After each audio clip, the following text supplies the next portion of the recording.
Welcome, everybody. This is the Bad Iron Podcast. I believe this is episode 12. I can't believe it's already 12, but episode 12, November 21st, Thursday, November 21st, 2024. It's World Hello Day. If you were wondering what November 21st is known for, it's World Hello Day. But I'm here to have a little fun with you. We're going to go over some college games, one of my pet peeves, a little bit about World Hello Day, maybe do a few other new things on the podcast. I'm trying out something different pretty much every time because I just want to do something entertaining. If I can entertain myself when I listen back, then it's probably entertaining. So that's what we're going to do. And I kind of like starting off with some significance of the day. I don't know why. It's just something I like to do, but it's World Hello Day. Yes, you can Google it. They have their own website. 180 countries, I believe it is, participate supposedly in World Hello Day. And how do you participate? You participate by telling someone hello. And evidently it's a symbol of communicating instead of acting out violently. So I'm going to get to my pet peeves here in a minute, but there are definitely some times where I want to act out violently to people that do certain things, but we're going to get to that in just a minute. But for today and this weekend, it doesn't matter if it's not today on the 21st. The goal is to send 10 people a hello just for no reason. Just say hello. Say hello. How are you doing? Doesn't matter who it is. I'm going to send it to random people. I'm going to call up. Let's see. I should do that while I'm on this podcast right now, but I'm not going to do it because my phone's not nearby. But I'm going to call. Let's see. Let's just make up something. Let's just pick up something. I'm going to call Domino's. I'm actually going to call Domino's Pizza and I'm going to say, hello, how are you doing today?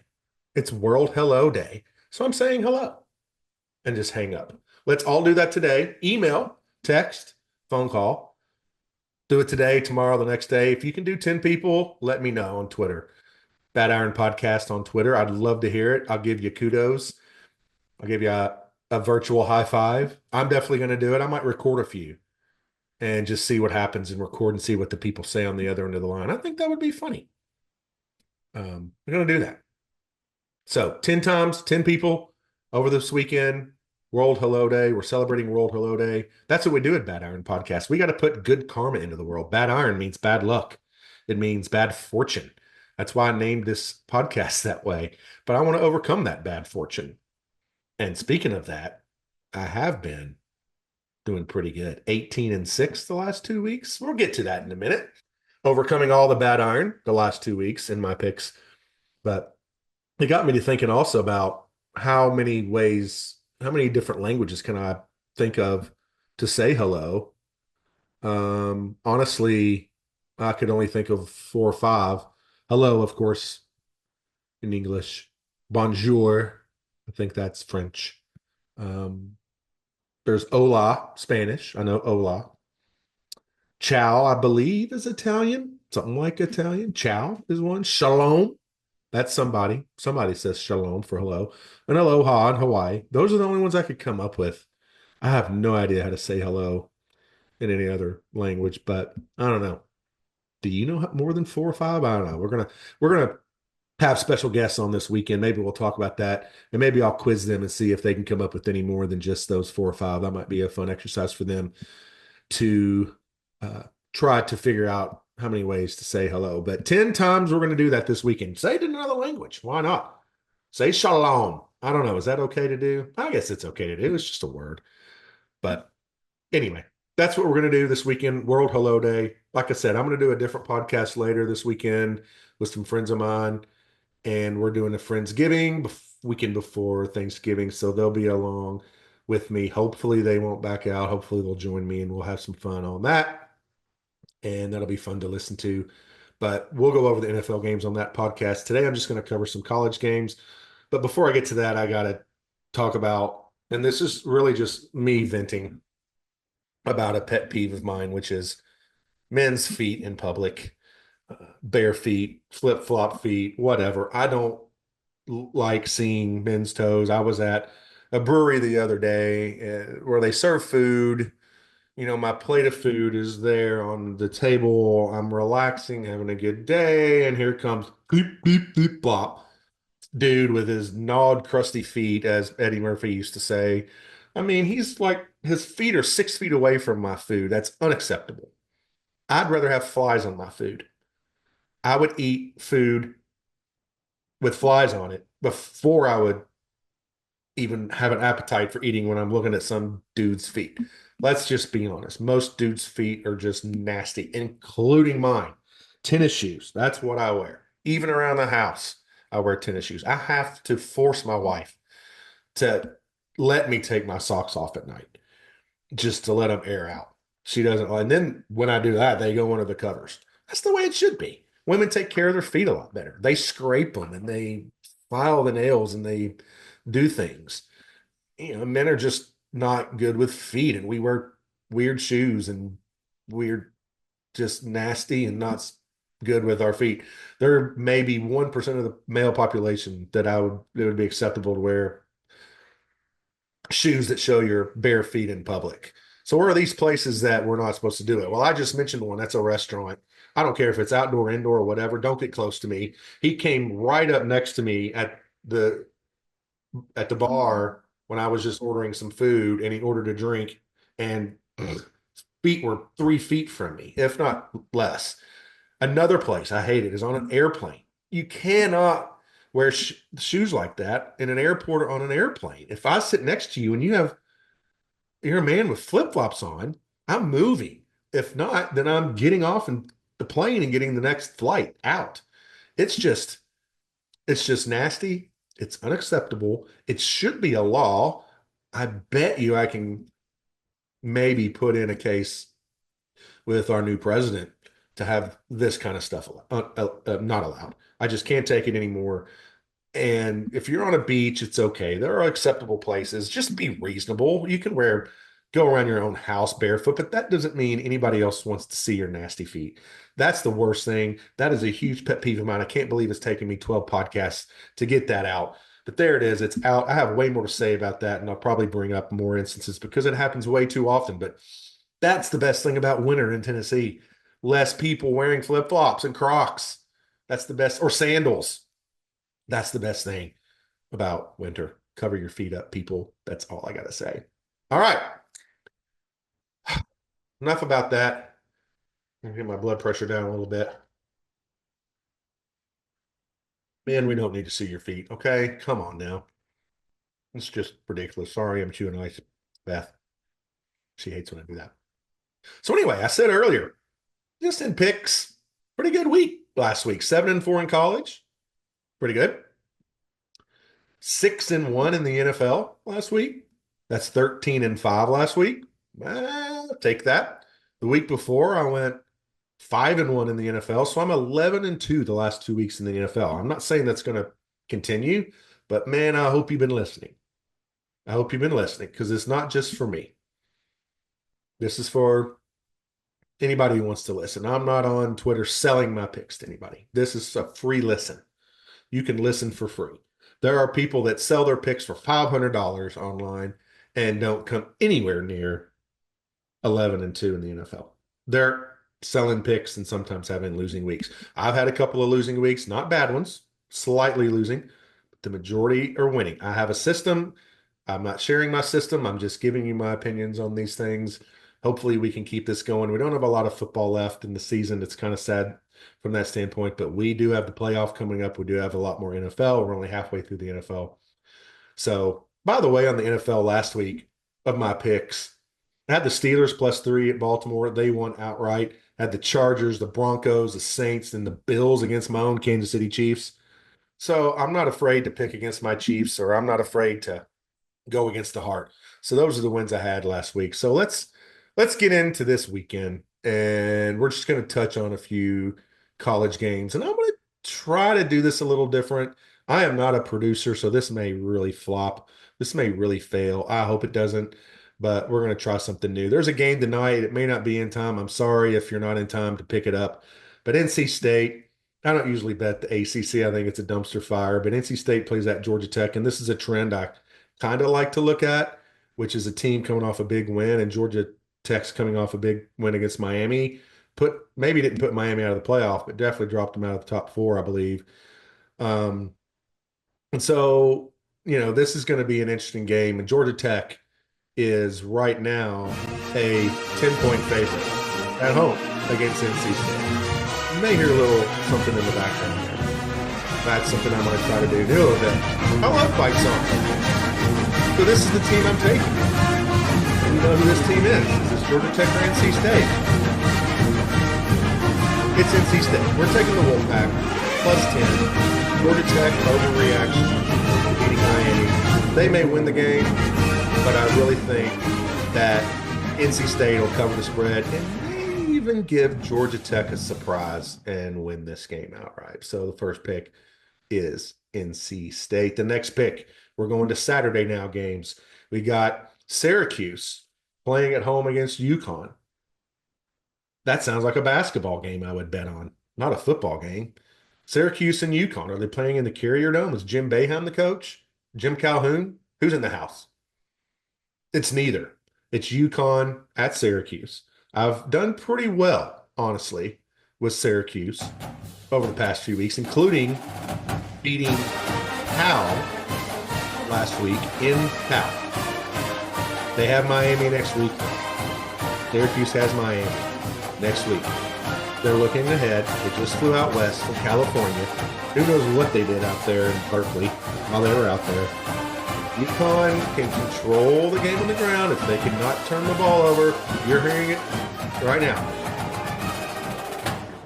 We're going UConn, getting 11 points at Syracuse this week.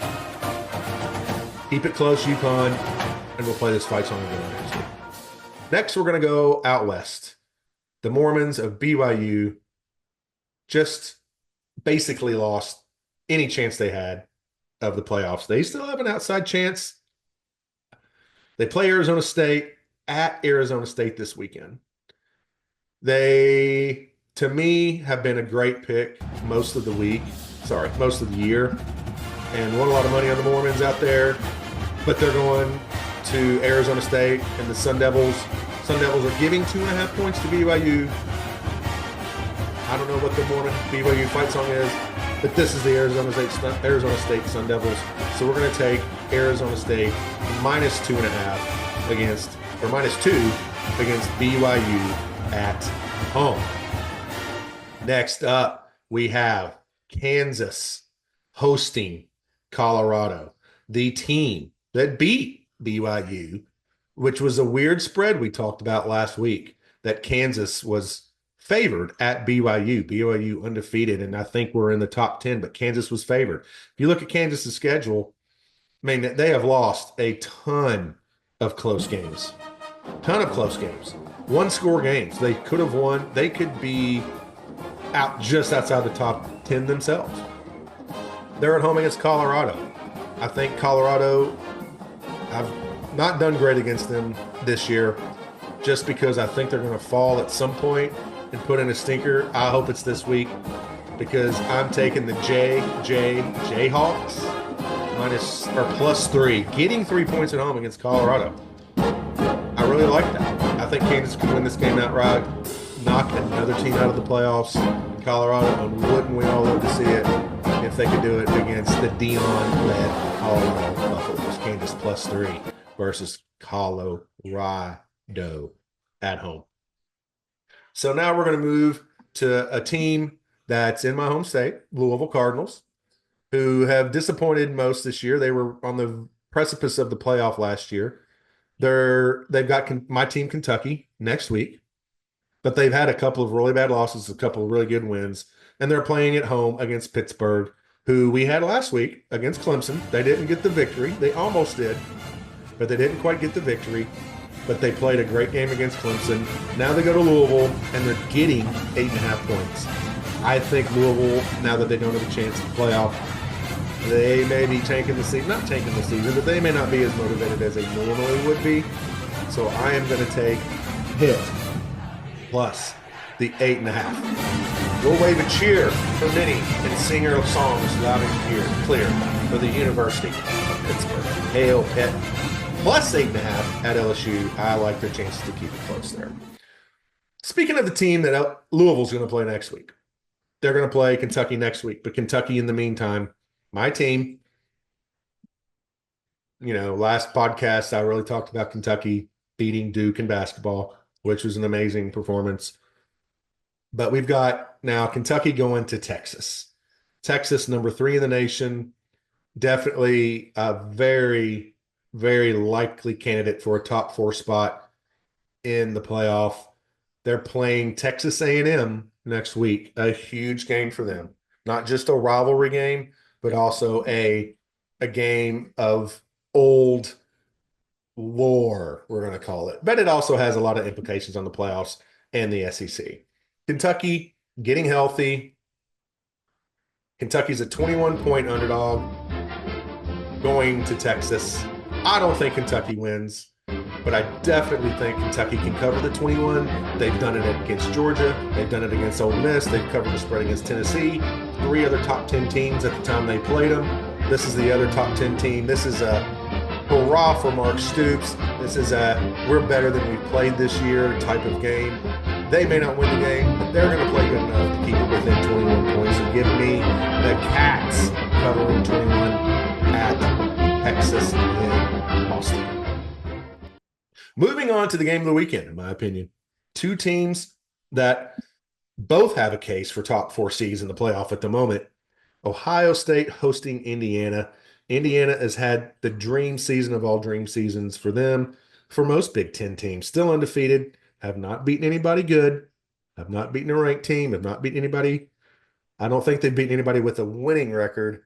So are they for real? But the thing is, they're blowing people out on a lot of occasions.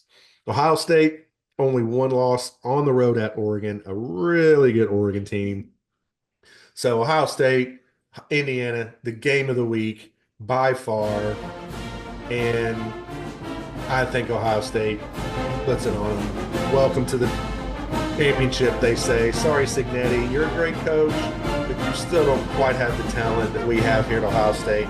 Ohio State needs a big win. They need to move up the rankings. So Ohio State minus 13, it's a big number I don't like to do, but I think they kind of put it on Indiana here in this game. I think it's close in the first half. I think Indiana can put some points on the board, but then Ohio State wears them down in the second half and covers the 13 points and shows them loss. Next game, we're going to go back to the SEC, and we've got Florida hosting Ole Miss. Ole Miss got a chance at the playoff. Ole Miss somehow lost to Kentucky at home. Not sure how that happened. But again, Kentucky can step up in certain situations. Ole Miss is an 11-point favorite at Florida. Florida's played very well, beat LSU last week. I think Florida has a new sense of purpose, not just for their coach, but if they have a chance at a bowl game now. They play Florida State the next week, which they should take care of. But I think they have a good chance against Ole Miss, especially getting 11 points at home. So give me the Gator Chomp covering 11 points against Ole Miss. This is blasphemy, but it's football. It's Florida. I like Florida. I like Billy Napier to cover the spread. Man, has he turned things around in Florida? I'm telling you, that team has a new attitude. Their quarterback, who I can't think of his name, really played well against LSU. He's going to be here for this game. Give me the Gators.